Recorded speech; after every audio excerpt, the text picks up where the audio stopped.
সংস্কারের কথা বলছেন, সরকার উদ্দেশ্যে স্ক্রিপ্ট বলতে চায়, এগুলো করার জন্য 1 বছর লাগে না। যারা বলেন যে সমস্ত লোকেরা সরকারের মধ্য দিয়ে কেউ বলছেন অল্প সংস্কার চাইলে নাকি এই বছরই সম্ভব, মানে 25 সালে সম্ভব। আর বেশি সংস্কার কত সাল সম্ভব সেটা বলেন।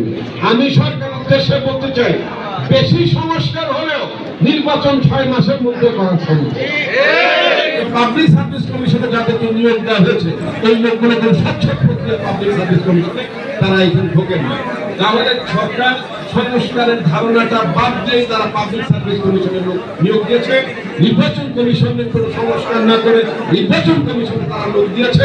বিচার বিভাগের সংস্কার না করে তারা 3 বিচারক নিয়োগ করেছে। দুর্নীতি দমনের বিষয়ে তারা সংস্কার না করে তারা দুর্নীতি দমন কমিশন গঠন করেছে। মুখে তারা সংস্কারের কথা বলছে বটে, কিন্তু বাস্তবে সংস্কার বাদ দিয়ে তারা বিভিন্ন জায়গায় তাদের লোকজন বসিয়ে দিচ্ছে। আমি ধরে নিচ্ছি তারা হয়তো উপযুক্ত মানুষ, সম্মানিত মানুষ, শিক্ষিত মানুষ, সবই ঠিক আছে, কিন্তু সেটা সংস্কারের মধ্যে দিয়ে না। কেন আইন তৈরি না করে করা হচ্ছে? কেন হাসিনার পদাঙ্ক অনুসরণ করে, হাসিনার পতিত যে পদ্ধতি, সেই পতিত পদ্ধতি অনুসরণ করে, হাসিনার পতিত পদ্ধতি অনুসরণ করে কেন বিচারক নিয়োগ দেওয়া হলো? কেন আপনার পাবলিক সার্ভিস কমিশনে নিয়োগ দেওয়া হলো? কেন দুর্নীতি দমন কমিশন নিয়োগ দেওয়া হলো?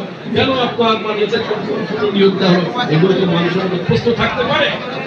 সুতরাং সংস্কারের কথা বলছেন, অথচ এই কাজগুলো আপনারা না করে কাজ শুরু করে দিচ্ছেন। আরো দেখবেন 5 মাস হয়ে গেল, 5 মাসের মধ্যে সংসদের হিসাব দেন, এটা দিতে পারতেন, যা উচিত ছিল।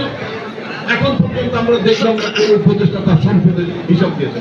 আমি ধরে নিচ্ছি তাদের বৈধ সব ঠিক আছে, কিন্তু একটা নজির তো তারা তৈরি করতে পারতেন, সেই নজিরটা তারা তৈরি করে। আমরা যে কথাটি বলতে চাই সেটা হচ্ছে সরকারের কাছে, সেটা হচ্ছে আপনারা মুখে মুখে সংস্কারের কথা না বলে প্রকৃত সংস্কার শুরু করেন। দ্বিতীয়ত হচ্ছে যে সমস্ত কমিশনের যারা প্রধান আছেন, যারা সংস্কার জন্য বিভিন্ন কমিশনের প্রধান আছেন, তাদের কেন আমরা একটা জিনিস দেখতে পাচ্ছি, তারা নিজেদের মধ্যে যে আলোচনা হচ্ছে সেগুলো তারা পাবলিক করে কথা বলছেন। এই কথাবার্তা বলার তো দরকার নেই।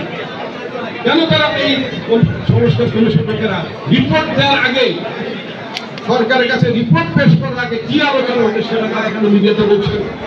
এতে তো দ্রুততম সৃষ্টি হবে, বিতর্ক সৃষ্টি হবে।